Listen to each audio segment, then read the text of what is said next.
Top of the morning, Inland Empire. This is your local mobile mechanic, Billy, 909-486-6891. You need diagnostic testing. I own two diagnostic meters, which aren't too elaborate, too expensive, but they do read the codes and they will tell you the symptoms in which I can't get to the problems. Check this out. It is Wednesday, December 17th, 2025. Today's forecast for Fontana is 73 degrees and sunny.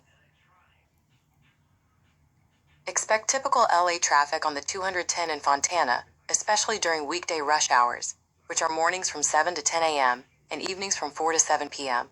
Weekends should be smoother, but always check real-time traffic apps, particularly around interchanges, as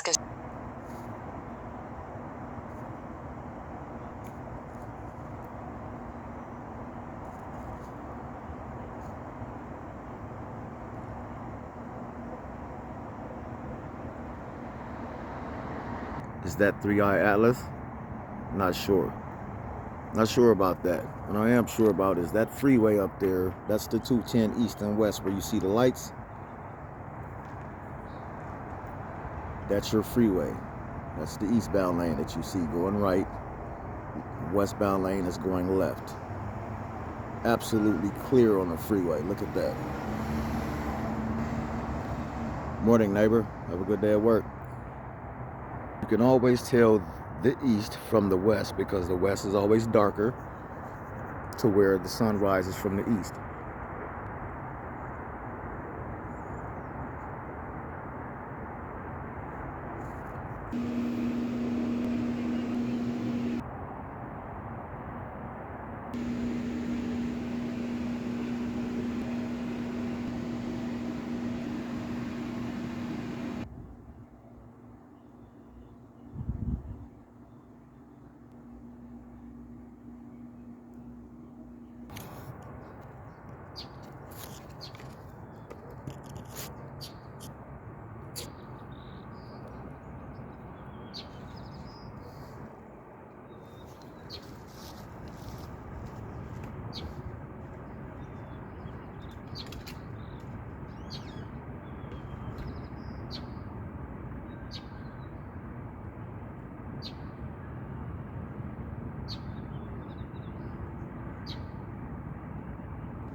I'm talking about nuclear weapons. I've spoken to China about that. I've spoken to Russia about that. And I think it would be something that we would want to do, and they would like to do, and I think Russia would like to do. They said they won't join the START or a follow-on. Well, that's what they're telling you, but you know what they tell you is different than what they tell And I'm Crane, Mr. President, just briefly. You made a commitment to the Europeans back in July, if I remember right, to participate in some kind of a peacekeeping force should there be a peace agreement. You mentioned, I think, air support, intelligence, and so forth. Does that commitment still stand? Is the U.S. ready to go contribute to this? the security agreement, Yeah. basically, that they Yeah. call it. The Which security sounds like agreement. one Yeah, of we the- would help. We would help with security because it's, I think, a necessary factor in getting it done. I thought that we were very close with Russia to having a deal. I thought we were very close with Ukraine to having a deal. In fact, other than President Zelensky, his people loved the concept of the deal. You know, we threw something out. This is the four-part deal that Well, there's 4 or 5 different parts. It's, you know, a little bit complicated because you're cutting up land in a certain way. It's not the easiest thing. It's sort of like a complex real estate deal times 1,000, right? But it's a deal that would have stopped the killing of thousands of lives every month. Thousands and thousands of lives, mostly soldiers, but as you know, there's some Are bombs you being headed to sort of a Korea-like ceasefire where you don't resolve? Well, there's a meeting on Saturday. We'll see whether or not we attend the meeting. We said we'll attend the meeting if we think there's a good chance of they want me to attend. They want us to attend. And we'll be attending the meeting on Saturday in Europe if we think there's a good chance. And we don't want to waste a lot of time. We think it's negative. We want it to get settled. We want to save a lot of lives. As you know, in the past we spent could be $350 billion giving it to Ukraine. You know, we got nothing in return, but we gave it to Ukraine. I ended up getting rare earth in return, even though I didn't spend money. And we are now selling weapons to NATO. We're not selling it to Ukraine. We're selling weapons at full price to NATO, as you know. They distribute those weapons probably to Ukraine for the most part. They're probably doing it to others also, but we're not involved in the war other than the fact that we are involved in a negotiation because people want us there. Ukraine wants us involved very much. Europe wants us involved. I have a great relationship with the countries of Europe. As you know, I took GDP.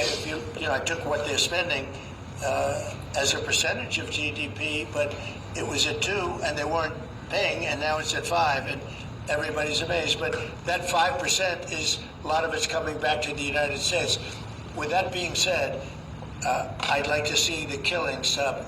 25,000 people died last month, soldiers, mostly soldiers, but some people also where bombs were dropped. But for the most part, 25,000 soldiers died last month. I would love to see it stop, and we're working very hard. It doesn't really affect the United States unless it got out of control. You know, a thing like that, as you probably know, because you are a professional, a real professional, which is something I don't say about a lot of other people, but you are a great professional. Things like this end up in third world wars. And I told that the other day. I said, you know, everybody keeps playing games like this. You'll end up in a third world war. And we don't want to see that happen. Mr. President, can you confirm that you have appointed a general to lead the stabilization forces in Gaza? What will be his mission and how soon do you want to see? Well, we're working very strongly on Gaza. Yeah, we're working very much on Gaza. We actually do have a real peace in the Middle East. We have 59 countries supporting it, which has never happened before. We have countries that want to come in and take care of Hamas, as an example. We have countries that want to come in and take care of Hezbollah in Lebanon, as an example.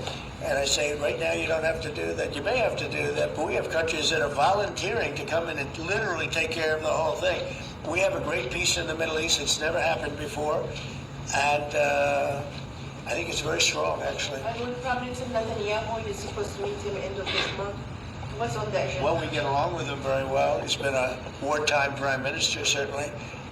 We did a big thing when we went in with this very plane right here, this beautiful plane. We went in with those B-2s, and now I can use the word because it's been confirmed by the Atomic Energy Commission, we obliterated their nuclear capability, their potential. and their nuclear capability would have been there in about 2 months. I think it looked like it was, some people say 2 weeks. I don't know if it's 2 weeks, but a very short period of time. They were very close to having massive nuclear weapons. And these guys went in and they did a job. And that made peace possible because everybody was afraid of Iran, and now they're not afraid of Iran anymore. And Iran would like to make a deal with us. Your own national security strategy does not say obliterated, sir. It says set them back. Your intro does. Well, the Atomic Energy Commission said obliterated, and the people that have seen the site said obliterated, and frankly, Iran said it was obliterated.